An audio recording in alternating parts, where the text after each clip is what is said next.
I didn't know it was actually a community.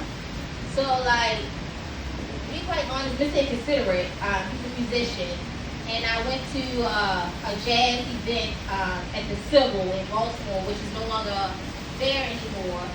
And they asked for like open micers and stuff like that. So I was like, what's an open mic? You know what I'm saying? And I got a poem for that.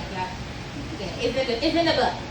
But yeah, so I started looking around. My best friend Tiffany, she actually said, let's go to Busboys and Poets. And so that's where I went at. And Lady Breon in Baltimore was the host. And I found out about Charlie City Slam. And then it was different things that happened in Baltimore where I wasn't able to get on the mic. So I started looking around for like people that was in my genre. So I'm like, well, maybe they just, they don't like me talking about fuck niggas, you know what I'm saying? So I started looking around, and Nico Reed followed me. But I actually followed Lovers of Words, and I saw that she was going to Piano Keys, and I drove an hour and a half. Wow. I like missed some stops and all that shit, and I went there, and I met you, and I met Whiskey, and I met Ash Marie, I met Big Homie, and all of the crew and stuff like that. And so it was literally history for me to be up on the stage with y'all and actually take that picture. Like, I stayed up in the middle of the night, like all night, and just like felt like something like my manifestation was actually about to happen. And I'm literally an author. So I thank Whiskey for taking me under her wing, and she made me possible for me to have a book. I just said my goal is to have a book, and I want a book like yours because you got a small book, and I can do a small book.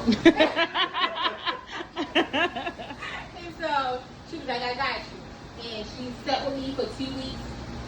Not 2 weeks, but every 2 weeks. Everything that I needed, she helped me with.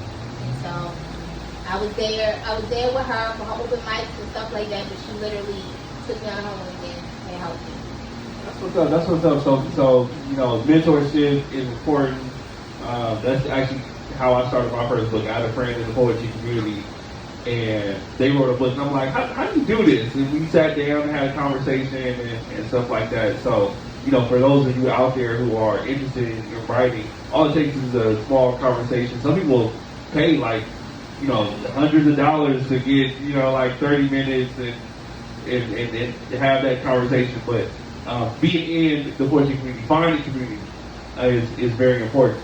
So you are a mother, and I'm pretty sure there is a lot of experiences that you have to write about. So like going into the book, what are some of the key experiences that one will find reading this project?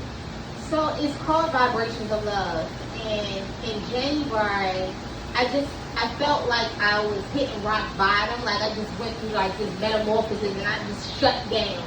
And so I wanted to like raise my vibrations.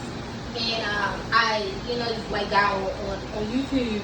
He's like, yeah, we got a vibrations workshop, 21-day challenge. And I was like, oh yeah, I'm down. So I took the 21-day challenge, and it teaches you from going from like low vibrations to like self-love, and then like raising your vibration. So actually I have like some self-help questions inside of my book that actually show you it's poems, but it's also asking you questions like how to find like true love, or what is true love. And lots of times we are afraid of love, afraid of loving, but we gotta love ourselves before we can actually fall in love. And so that is exactly what my book is all about. It's just ask self-help questions. And so I got 3 sections that has low vibrations, then it had self-love, where I started loving myself, and then it started raising my vibrations. I ain't gonna say I'm toxic free, but cause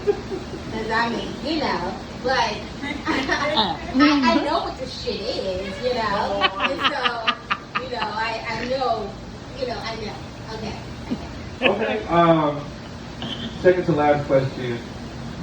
You are unapologetically yourself, right? Yeah. And you have your own unique voice. You have a lot of confidence. A lot of poets, especially women poets, have issues with that because maybe imposter syndrome or maybe like self doubt. So how's your journey been to being unapologetically you, and how do you maintain showing that through your art? So I grew up in a family that is all about confidence. So my grandmother said, no matter what, if you going to the courthouse, you going to jail, I don't care where you going, and you better walk with your head held up. That's right. And walk like a proud peacock. That's so that was instilled in me. I still suffer with imposter syndrome. I still have those moments, but what she instilled in me was walk like a proud peacock.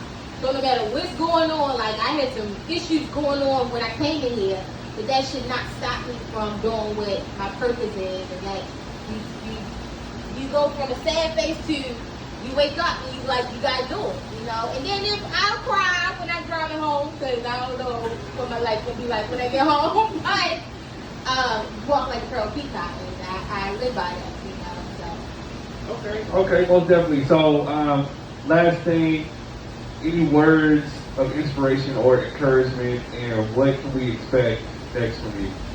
Okay, so I always say to show love, unconditional love. I don't care what we go through, we can still show love to people.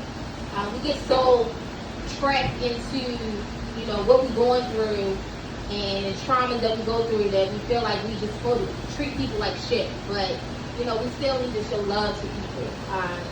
And so that's my whole thing. Even in my book, it talks about unconditional love, because sometimes we're not going to be with that person that we love, but if you truly love them, you okay with letting them go so they can do, if they're not meant for you, you know what I'm saying? So I just preach about unconditional love and showing kindness. You don't got to be nasty to people, but you can still show love. And so the next project that's coming out is that I am working with, I'm doing a audio / singing. I'm not a Whitney Houston, but I can hold the tune. But it's an audio, and I don't want to say it's an audio book, but it's going to be art. Put it like that. It's going to be poetry, it's going to be singing, it's going to be inspiration, it's going to be club music, it's going to be a lot of stuff. And It's going to be you. It's going to be me. It's going to be TK. And it's going to be fun. And so I'm doing that with my crew, Tim Cloud. And I'm so grateful for Mr. D.S. Novell, who believes in me and my singing, even though I don't, okay, that part. But yeah, so that's what you'll see soon. All right, so make sure y'all get Vibrations of Love, and you can find this on Amazon. Or where can you find it? Progress, but you can order from me. Okay. It's like the PDF is on Amazon. I did this whole thing where it got to take a long time to get through the system or whatever. Okay. So just hit you up with a book. Yeah. Okay. All right. So y'all make some noise and give it up for Miss TK. Yeah. That was it. Thank you so much. So we